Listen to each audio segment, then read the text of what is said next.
ఈ వీడియోలో మనం వర్గీకృత దత్తాంశం యొక్క సగటును సంక్షిప్త విచలన పద్ధతి లేదా సోపాన విచలన పద్ధతి ద్వారా ఎలా కనుగొనాలో నేర్చుకుందాం. దీన్నే ఇంగ్లీష్లో step deviation method for calculating the mean of grouped data అంటాం. కొన్ని సందర్భాల్లో మనం ప్రత్యక్ష పద్ధతిని ఉపయోగించి సగటును కనుగొంటాం. సగటు సూత్రం ఏంటి? X bar is equals to sigma FI XI by sigma FI. ప్రత్యక్ష పద్ధతిలో గణన చేయడం అనేది కష్టతరం అయినప్పుడు ఊహించిన సగటు పద్ధతి ద్వారా సగటుని కనుగొంటాం. దీనిలో సగటు సూత్రం ఏంటి? X bar is equals to A plus sigma FI DI by sigma FI. ఇక్కడ ఏ అనేది ఊహించిన సగటు. దీని ఆధారంగా మనం గణనలను సులభతరం చేసుకొని సగటు కనుగొంటాం. ఈ రెండు పద్ధతుల్లో కూడా ఒక్కోసారి పెద్ద సంఖ్యలతో గుణకారాలు చేయాల్సి వస్తుంది. అలాంటి సమయంలో గణనలను సులభతరం చేయడానికి మనము ఈ సంక్షిప్త విచలన పద్ధతి లేదా సోపాన విచల పద్ధతిని ఉపయోగించి సగటు కనుగొంటాం. ఈ స్టెప్ డీవియేషన్ మెథడ్లో సగటు కనుగొనడానికి సూత్రం ఒకసారి చూద్దాం. సగటు X bar is equals to A plus H into sigma FI UI by sigma f i. ఈ మూడు పద్ధతులను ఉపయోగించి సగటు కనుగొన్నప్పుడు ఒకే ఫలితాన్ని ఇస్తాయని పాఠ్యపుస్తకంలో సూచించబడింది.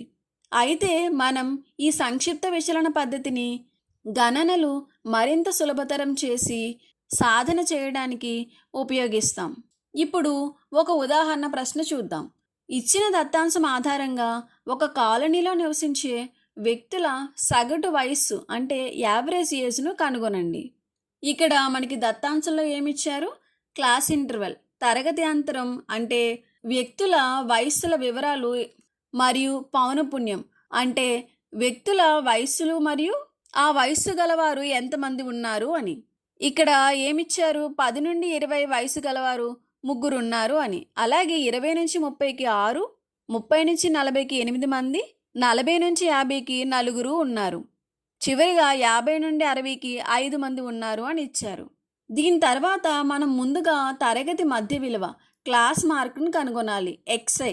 తరగతి మధ్య విలువ అనేది ఏదైనా తరగతి అంతరం యొక్క దిగువ అవధి మరియు ఎగువ అవధుల సరాసరి అవుతుంది.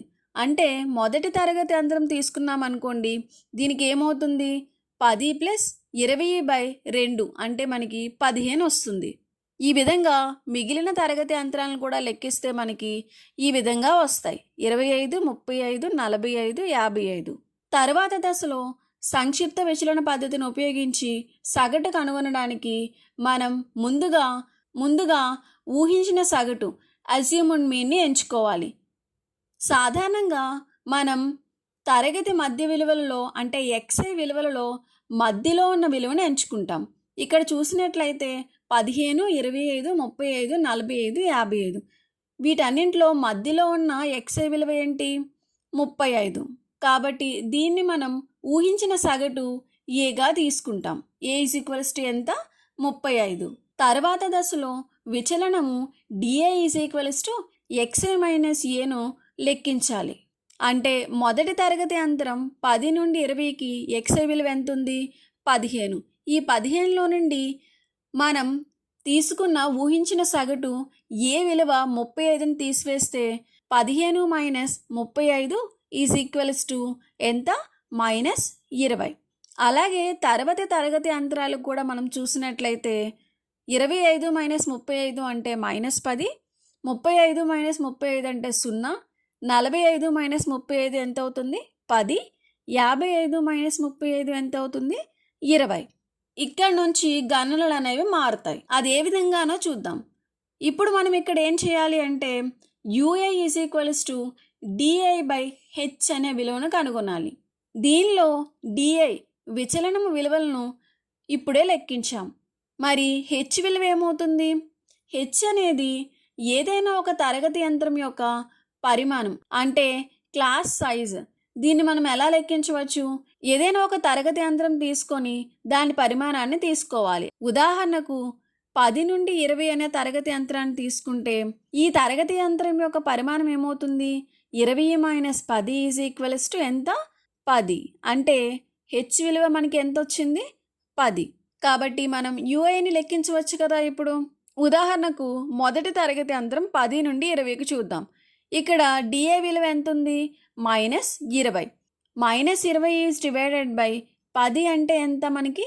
-2. అలాగే 20 నుంచి 30 తరగతి అంతరంకి యూఐ విలువ ఏమవుతుంది? -10/10 అంటే -1. అలాగే 0/10 అంటే 0, 10/10 అంటే 1, 20/10 అంటే ఎంత? 2. దీంతో మనం యూఐ విలువలను లెక్కించాం. తర్వాత దశలో మనం ప్రతి పౌనపున్యాన్ని అంటే ఎఫ్ఐ విలువను ఇప్పుడు లెక్కించిన యూఐ విలువతో గుణిస్తాం. ముందుగా తరగతి అంతరం 10 నుండి 20ని తీసుకుంటే ఇక్కడ ఎఫ్ఐ విలువ 3 మరియు యూఐ విలువ -2. అంటే 3 × -2 ఏమైంది? -6. తరువాత తరగతి అంతరం 20 నుండి 30కి తీసుకుంటే 6 × -1 -6. 30 నుండి 40 తరగతి అంతరంకు 8 × 0 అంటే 0. తర్వాత 4 × 1 4 మరియు చివరిగా 5 × 2 10. ముందుగా ఎఫ్ఐయుఐల మొత్తాన్ని కనుగొందాం. సిగ్మా ఎఫ్ఐయుఐ రుణాత్మక సంఖ్యలను కలిపితే -6 + -6 అంటే ఏమవుతుంది? -12 ప్లస్ 0 అంటే మనకి -12. ఇప్పుడు ధనాత్మక సంఖ్యలను కూడా కలిపితే +4 + 10 అంటే ఎంత? 14. -12 + 14 ఎంత వస్తుంది మనకి? 2. తర్వాత ఎఫ్ఐల మొత్తాన్ని కూడా కనుగొందాం. అంటే సిగ్మా ఎఫ్ఐ 3 + 6 ఎంత? 9. 9 + 8 ఎంత? 17. 17 + 4 21. 21 + 5 26. సిగ్మా ఎఫ్ఐ ఎంత వచ్చింది? 26. ఇప్పుడు సంక్షిప్త విచలన పద్ధతిలో సగటు కనుగొనడానికి సూత్రం ఉంది కదా. ఈ సూత్రంలో ఏ, హెచ్, సిగ్మా ఎఫ్ఐయుఐ మరియు సిగ్మా ఎఫ్ఐ విలువలను పట్టిక నుండి తీసుకొని ప్రతిక్షేపించగా మనకి సగటు x బార్ ఏ అంటే ఎంత? 35 ప్లస్ హెచ్ అంటే ఎంత?